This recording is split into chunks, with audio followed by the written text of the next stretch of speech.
est un environnement tridimensionnel, virtuel et participatif, peuplé par plus de 10 millions de résidents.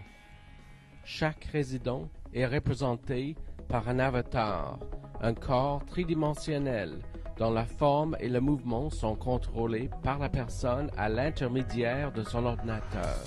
En effet, l'accès au monde virtuel de Second Life se fait à l'aide d'une interface spécialisée qu'on décharge du site web de Second Life. Cet accès est gratuit, mais limité à des personnes ayant 18 ans ou plus. Pour les adolescents, il y a un monde parallèle mais séparé qui leur est dédié, ce qu'on appelle le Teen Grid. Depuis ses débuts, il y a plus de 4 ans, la population de Second Life a doublé tous les 3 mois et demi. Le monde virtuel de Second Life attire un taux de participation élevé pour 5 raisons principaux. Il offre un environnement de créativité élevé. Il facilite le réseautage de différentes manières. Il offre une économie réelle avec un très fort taux de croissance. La vie dans Second Life s'organise et évolue de manière extrêmement rapide. Et il offre un espace de déploiement et un ancrage corporel caractérisé par des effets étonnants. Je reprends chacun de ces caractéristiques à tour de rôle. En ce qui concerne la créativité de l'environnement, une expérience typique passe par 3 phases distinctes. Au début, dans la période suivant sa naissance dans Second Life, on est confronté à une courbe d'apprentissage raide, c'est-à-dire il y a énormément de choses à apprendre rapidement pour être fonctionnel. Il faut apprendre à déplacer son avatar en marchant, volant ou téléportant. On doit apprendre comment développer et gérer les réseaux sociaux. On doit apprendre à se servir de son inventaire d'objets. On explorera la manipulation de son caméra mobile. On apprendra comment s'asseoir et danser. Et on se préoccupe de son apparence physique. Dans une deuxième phase, on assimile et consolide ses compétences. On apprend comment acheter et vendre. On explore la géographie de Second Life en se baladant d'un endroit à un autre. On rencontre diverses personnes et on commence à se demander quoi faire dans ce monde fantastique.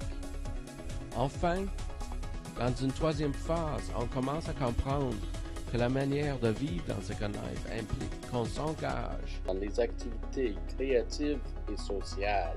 On apprend comment les outils fournis par Second Life forment sa véritable richesse. On apprend à construire des objets et des bâtiments, faire des vêtements, on expérimente des animations, on apprend à tourner des films, à intégrer le son, à programmer dans le langage de Second Life, le Linden Scripting Language, et ainsi de suite. Ce caractère créatif est ce qui distingue le monde de Second Life le plus des autres mondes virtuels actuels, eux très orientés vers les jeux. Tôt ou tard, les gens apprennent à fonctionner dans l'économie de Second Life. On apprend rapidement que s'il est facile de faire un peu d'argent, il est difficile d'en faire beaucoup. Dans Second Life, les événements s'enchaînent rapidement. De nouveaux continents naissent dans quelques semaines. Des maisons peuvent apparaître ou disparaître en quelques secondes. La cinquième caractéristique distinctive qu'offre Second Life, comme exemplaire des mondes virtuels, est une imbrication spatiale et une corporéité. On a un corps, on interagit avec d'autres personnes par l'entremise de leur corps et le tout se contextualise dans l'espace.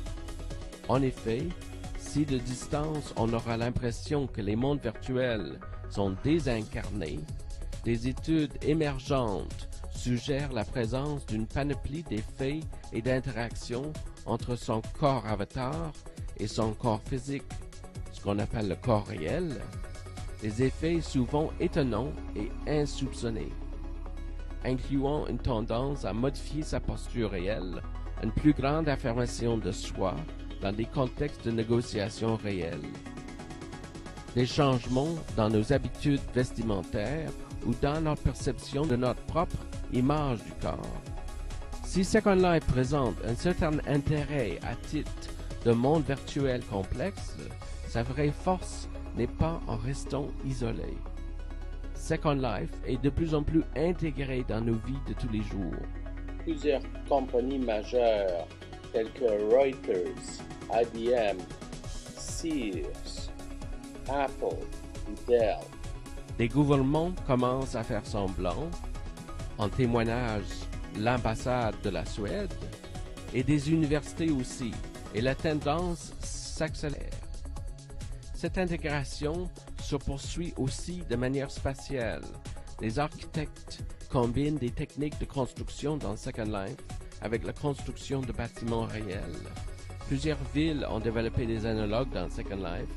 Il est projeté que les mondes virtuels tels que Second Life remplaceront dans la prochaine génération l'Internet d'aujourd'hui, car la fonctionnalité actuelle de l'Internet leur est déjà intégrée, alors qu'il offre aussi d'autres expériences plus flexibles, plus incarnées et plus engageantes.